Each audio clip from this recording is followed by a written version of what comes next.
Okay, welcome to our third video now on work, energy and power from chapter 2 of the Further Mechanics 1 textbook. Here we're going to look at these, well, to be honest, getting more like exam style questions. So we're looking at conservation of a mechanical energy, and what you need to know here that if there's no external forces doing work on the particle, then the total energy is conserved. That doesn't include gravity. Gravity is not what we call an external force. So any other external forces, if there's nothing acting on the particle, then the total energy is conserved. And then the work energy principle, which says that the change in the total energy of a particle is equal to the work done on the particle. Now here, if you have a resistive force, for example, then the particle will be losing energy. If you have a driving force, then obviously you will be increasing energy.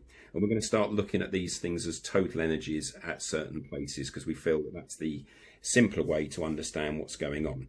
Particularly, the book at the moment refers to increase in one is the decrease in the other. But even in A2 next year, we'll be combining, as I've said already, elastic potential energy. So I think it's easier to think of a total pot of energy rather than an increase in one is a decrease in the other. So I'll be using that method as we go through the examples. So example number 11, we have a smooth plane inclined at 30 degrees to the horizontal. A particle of 0.5 kilograms slides down a line of greater slope of the plane. It starts from rest at A, so point A here we have a speed of 0 meters per second, and at B it passes with a speed of 6 meters per second. Now what we need to find out here is the distance between A and B. So if I just call that X for the moment, and we can look at what we've got. So we have two things. So I'm going to set the datum level at the bottom of the problem again. So at A, we only have two energies to consider, kinetic and gravitational potential energy in AS. So if we look at the kinetic energy first, the speed is 0, so therefore the kinetic energy is obviously going to be 0. And the gravitational potential energy is going to be mg times h, but remember again that h is the vertical distance here. So in this question, it's going to be x sine 30. So that's going to equal mg x sine 30 degrees. And I should have said, obviously, the mass is 0.5, so I'll put that back in there. So 0.5 gx sine 30. Now, if we consider the energies at B, we have our kinetic energy is going to be a half times the mass, which is 0.5, times by the speed, which is 6 squared. And the gravitational potential energy, because we've set our datum level at the bottom of the question, is going to equal 0.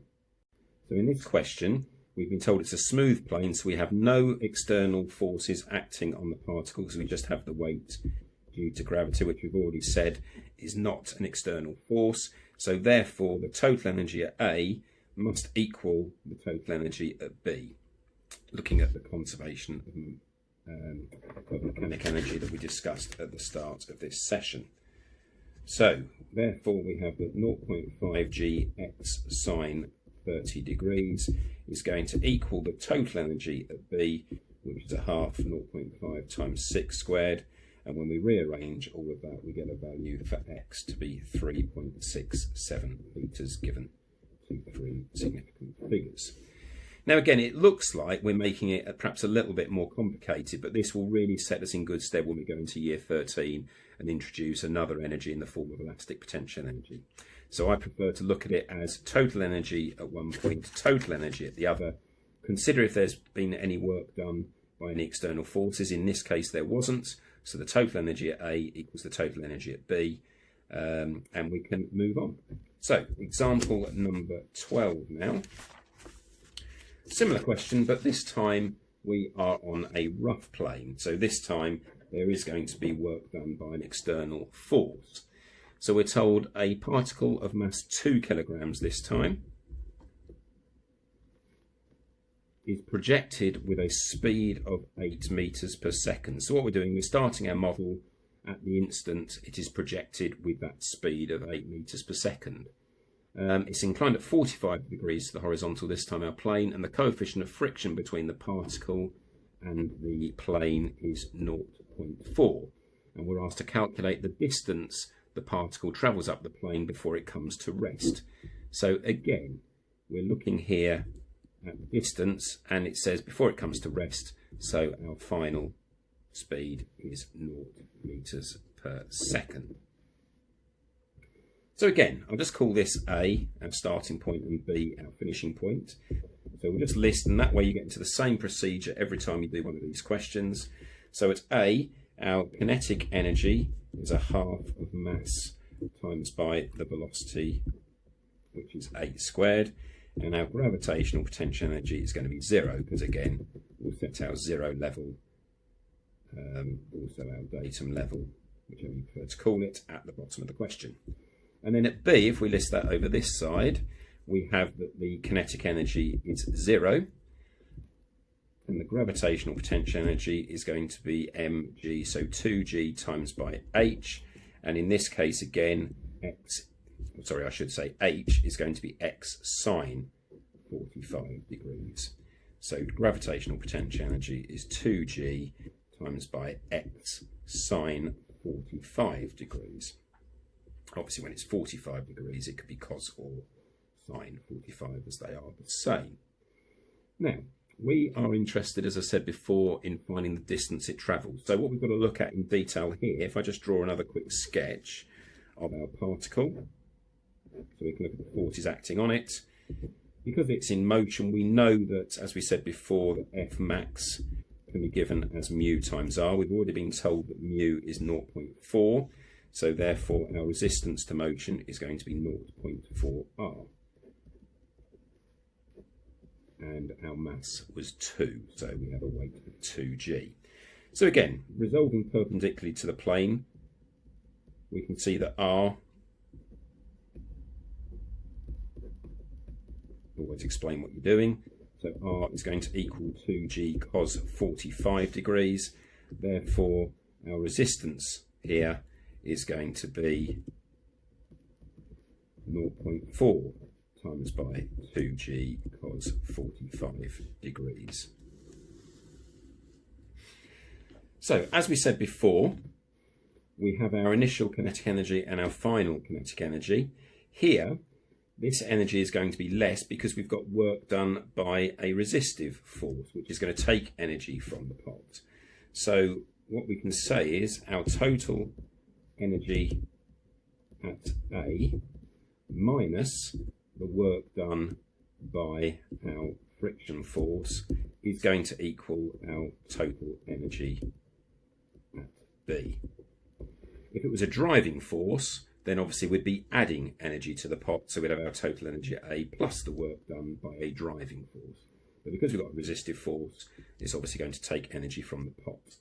So what we have here is going to be our total energy at A was 64 joules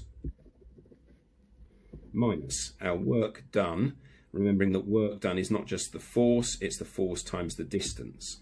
So we have 0.4 times by 2g cos 45 degrees times by x. And if I just go back to the diagram quickly, obviously the work done by that driving force is in the same direction, so it is x. We don't resolve in that case. So just going back to where we were. So as we've said there, the work done by the friction force is 0.4 2g cos 45, which is our force multiplied by the distance, and that's going to equal our total energy at B at the end, which was 2g x sine 45 degrees.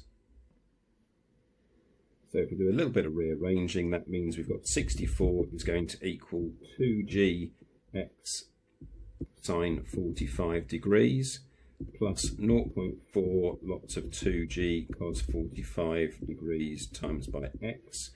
And if we take x out, we can therefore say that we've got 2g sine 45 degrees plus 0.8 g cos 45 degrees. And if we do 64 divided by all of that, we end up with x equaling 3.30 meters, which is the distance it is pulled up the plane.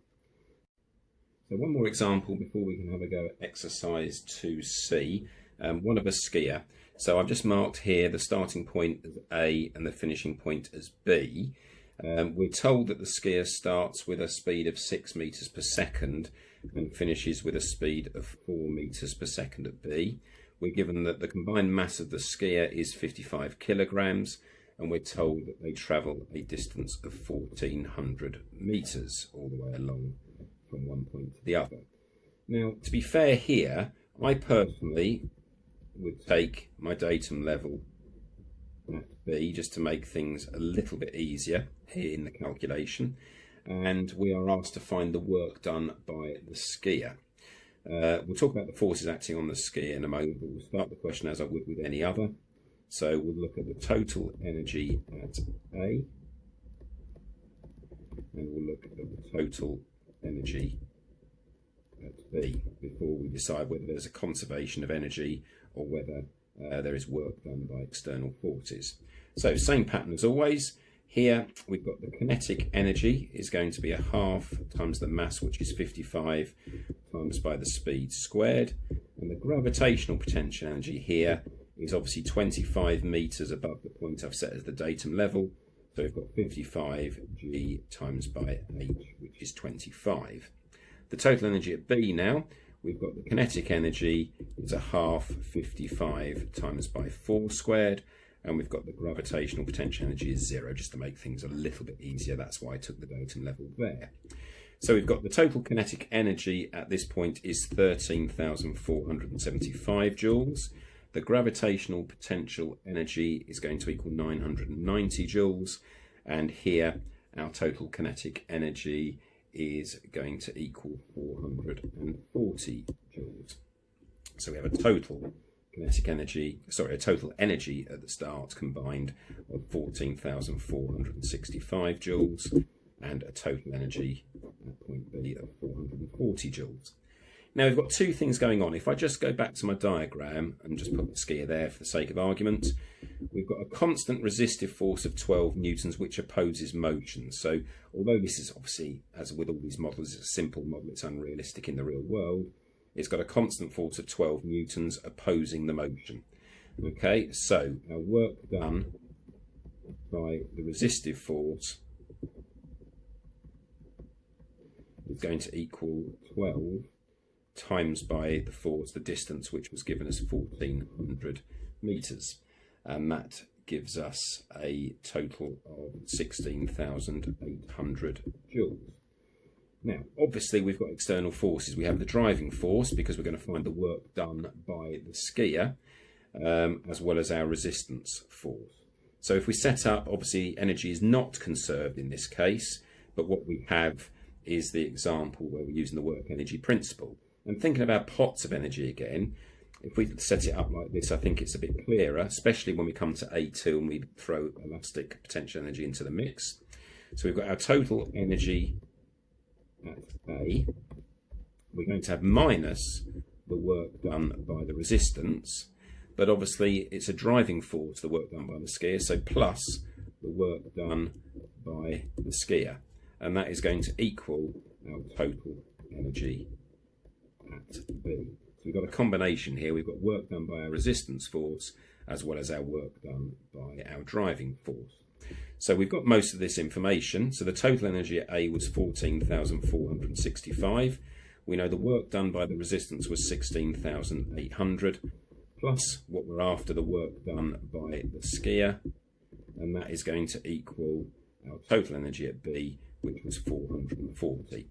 So therefore the work done that we're after is going to be 440 plus 16,800 minus 4,465, which is 2,775 joules. And again, we should only be giving it two or three significant figures, so 2,780 joules. So hopefully that gives you enough information now to have a crack at exercise 2C. And then the final video of this chapter will be about power. So obviously we've looked at work done in the first video. We spent 2 videos looking through energy, and then we're just going to finish with power. So I'll see you again soon.